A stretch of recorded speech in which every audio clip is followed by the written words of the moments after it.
क्योंकि जितने वोट से आ रही हैं लगभग उससे 2-3 गुने वोट जो है कांग्रेस प्रत्याशी ले गए हर सीट पे। तो ये ममता दीदी की बहुत बड़ी भूल रही। लेकिन हम तो कहेंगे भाई जब जग जाइए उसी समय सवेरा है। तो इन्हें अब इंडिया गठबंधन के बैनर तले आ जाना चाहिए। अपने पर्सनल जो भी किसी से मैच नहीं खा रही है आइडियोलॉजी या किसी के साथ और कुछ दिक्कत है, वो सब आप एक साइड रख दो। समय की ये मांग है, ये देश की मांग है।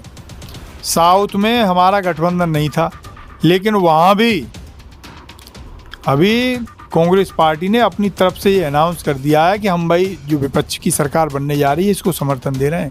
तो कांग्रेस पार्टी वो ऐसा कोई मौका नहीं छोड़ती है अपनी तरफ से कि उस पर ये आरोप लगे कि वो इंडिया गठबंधन को कमज़ोर कर रही है। तो हमारा तो जैसे पहले विश्वास था गठबंधन में, आज भी वही विश्वास है। और हमारे नेता हर समय ये चाहते हैं कि इंडिया गठबंधन मजबूत हो। जब इंडिया गठबंधन मजबूत होगा तो देश मजबूत होगा, देश में लोकशाही मजबूती से रहेगी। नहीं तो बीजेपी अब कोई कोर कसर नहीं छोड़ रही है। वो तो ये चाह रही है कि धीरे धीरे ये सब पार्टियां इतनी हल्की पड़ जाएं कि बस हम ही इलेक्शन जीतते रहें, हम ही इलेक्शन जीतते रहें, विपक्ष तो बिल्कुल घर बैठ जाए आराम से। नमस्कार, स्वागत है आपका। मेरा नाम है विपिन बेबाक। हमारे साथ मौजूद है कांग्रेस के वरिष्ठ नेता सुमति यादव। स्वागत है सुमति जी धन्यवाद। सुमति यादव जी, जब से पश्चिम बंगाल में बीजेपी जीती है और टीएमसी हारी है, यानी ममता बनर्जी की हार हुई है, तब से इंडिया गठबंधन ने हुंकार भर दी है। अखिलेश यादव भी पहुंचे हैं और अखिलेश यादव ने अपनी मांग जो है रखी है कि सुप्रीम कोर्ट को इस पर संज्ञान लेना चाहिए।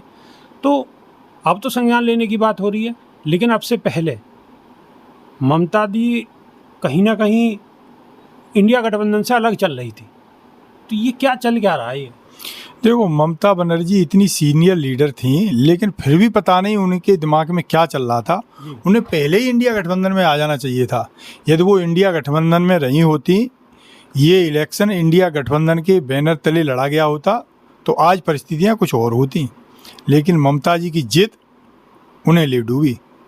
वो बड़ी जिद्दी टाइप की भी हैं, दोनों ही बातें हैं। हाँ, तो वो उनकी जिद उन्हें जो है वो अपना एकला चलो का राग ऐसे अलापती नहीं कि वो एकली खड़ी रह गई। नहीं तो आज ये जो स्थिति हुई है वहाँ डट के मुकाबला किया जाता है इनकी गुंडागर्दी का, उन्हें अच्छे से जवाब दिया। चर्चा ये भी चल रही है कि सोनिया जी का फ़ोन पहुंच गया, राहुल जी का भी फ़ोन पहुंच गया, अखिलेश यादव खुद पहुंच गए। इंडिया गठबंधन बिल्कुल ताल ठोक रहा है कि ममता दीदी भट्टे में हाथ आप दो और मंत्र हम पढ़ रहे हैं।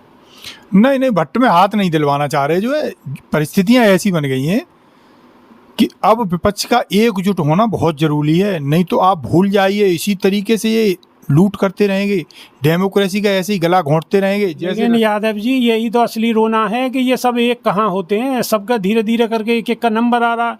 अब मानो नीतीश कुमार का नंबर आ गया, कुछ वहाँ पे क्या नाम है, महाराष्ट्र में शिवसेना का नंबर आ गया, पंजाब में अकाली दल का नंबर आ गया, और अरविंद केजरीवाल का नंबर आ गया दिल्ली में। तो सबका नंबर धीरे धीरे आ रहा है। और आने वाले 27 में हो सकता है कि अखिलेश जी का भी नंबर आ जाए, अगर सही तरीके से अगर इन्होंने एकजुटता नहीं दिखाई तो ये पहले इकट्ठा क्यों नहीं होते हैं? बाद में तो सारे के सारे अपने अपने गीत गाते हैं, लेकिन पहले इकट्ठे क्यों नहीं होते हैं ये लोग? वो कहते हैं ना, कुछ तो मजबूरियां रही होंगी, यूं ही कोई बेवफा नहीं होता। तो इनकी सबकी अपनी अपनी कुछ परिस्थितियां हैं, कुछ मजबूरियां हैं। लेकिन मेरा तो ये मानना है कि जब आप जग जाएं तभी सवेरा है। तो अब इन्हें चौंक जा, बिल्कुल एकदम अलर्टनेस पर, अलर्ट मोड में आ जाना चाहिए। नहीं तो आप भूल जाइए। तो अगले सवेरा मान लें, बिल्कुल आप सवेरा मान लो। नहीं तो आप मान लो फिर ख़त्म है। जैसे रसिया में चुनाव हो रहा है, जैसे कोरिया में चुनाव हो रहा है, वहाँ की भी तो सरकार ने कह रही कि हम तो चुन के आ गए। तो ऐसे ही ये चुन के आते रहेंगे, फिर आप भूल जाइए। फिर नहीं कुछ गुजरात में क्या किया इन्होंने, यही गुजरात मॉडल तो पूरे हिंदुस्तान पर थोप रहे हैं। यही गुजरात मॉडल था कि वहाँ विपक्ष को खड़ा ही मत होने दो, उसे इतना डिस्क्रेडिट कर दो, यदि भूल से कोई खड़ा भी हो जाए, किसी का जमीर जग जाए, वो इनके सामने सरेंडर नहीं करे, तो उसको फिर इतना मजबूर कर दो कि या तो वो घर बैठ जाए या बीजेपी में चला जाए, वो विपक्ष में नहीं रहे। तो ये उस पैटर्न पे पहुंच गई है बीजेपी। ये अंग्रेज तो चले गए, लेकिन कुछ अपने लोगों को यहाँ छोड़ गए। तो जैसे उनकी पॉलिसी होती है ना, फूट डालो शासन करो, तो ऐसे ही ये विपक्ष में फूट डालो और राज करो, वो वाली नीति इन्होंने अपना रखी है। आप देख लो, एक एक करके मैं गिना सकता हूँ। यही अरविंद केजरीवाल जो है इंडिया गठबंधन के लिए क्या क्या कहते थे, आज क्या स्थिति हो गई इनकी। चले जाइए महाराष्ट्र में साहब, शिवसेना कभी संरक्षण दिया था। कई ऐसे वीडियो पड़े हैं, उनसे पता लग रहा है कि शिवसेना ने ही अमित शाह जी को जब ये तड़ीपार घोषित किए गए थे तो संरक्षण दिया था। आज उनकी पार्टी का क्या हाल है, शरद पवार जी की पार्टी का क्या हाल है।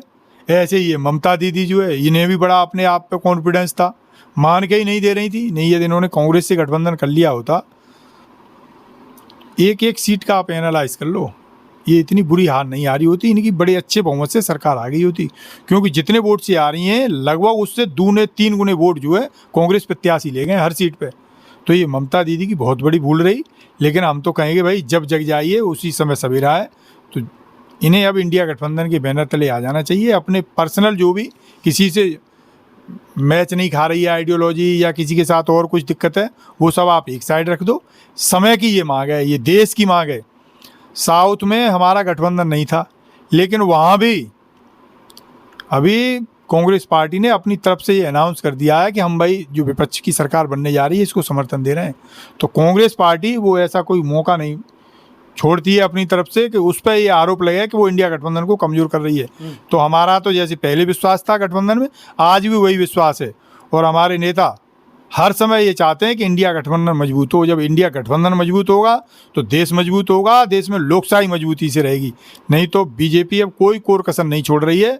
वो तो ये चाह रही है कि धीरे धीरे ये सब पार्टियां इतनी हल्की पड़ जाएं कि बस हमें इलेक्शन जीतते रहें, हमें इलेक्शन जीतते रहें, विपक्ष तो बिल्कुल घर बैठ जाए आराम से। लेकिन जो ममता जी की जो हालत हुई है अब के चुनाव में, इस हालत को देखते हुए अखिलेश यादव में कुछ परिवर्तन आएगा?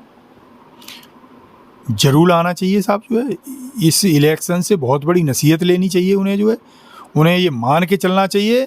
उन्हें तो बसपा को भी उन्हें इस पे काम करना चाहिए कि बसपा कैसे आए इंडिया गठबंधन में। अखिलेश जी तो हैं इंडिया गठबंधन में, अच्छी बात है, लेकिन बसपा कैसे आए, छोटी छोटी और पार्टियां हैं पूरब की, वो कैसे आए। ये अपना दल जो है शुद्ध रूप से बैकवर्डों की पार्टी है, लेकिन वो बीजेपी गोद में बैठ गई जाके। तो उन्हें इस पर भी काम करना चाहिए। उन्हें तो छोटी से छोटी पार्टी को भी, क्योंकि वो यहाँ उत्तर प्रदेश की आज की डेट में समाजवादी पार्टी नंबर 2 की पार्टी है, तो उन्हें इस पे काम करना चाहिए कि ज़्यादा से ज़्यादा दलों को मिला के इंडिया गठबंधन को मजबूत करना चाहिए। समाजवादी पार्टी को आप नंबर 2 पार्टी बता रहे हैं? नहीं भाई, भाजपा के बाद जो है नंबर 2, दूसरे एंगल से मत सोचिए आप। जो है मैं उनकी संख्या बल के हिसाब से कह रहा हूँ कि उत्तर प्रदेश की भाजपा के बाद वो दूसरे नंबर की पार्टी है। 2 नंबर की पार्टी मेरा कहने का मकसद ये नहीं था कि वो कोई जो दूसरा आप अर्थ लगा रहे हैं वो कोई मेरा अर्थ नहीं है। चलिए, तो ये थे हमारे साथ कांग्रेस के नेता सुमति यादव। इनकी बातें आपको कैसी लगी, कमेंट के माध्यम से आप अपनी राय जरूर रखें। तो अभी के लिए सिर्फ इतना ही। नई वीडियो में फिर रूबरू होंगे। बहुत बहुत शुक्रिया जी, धन्यवाद, नमस्कार।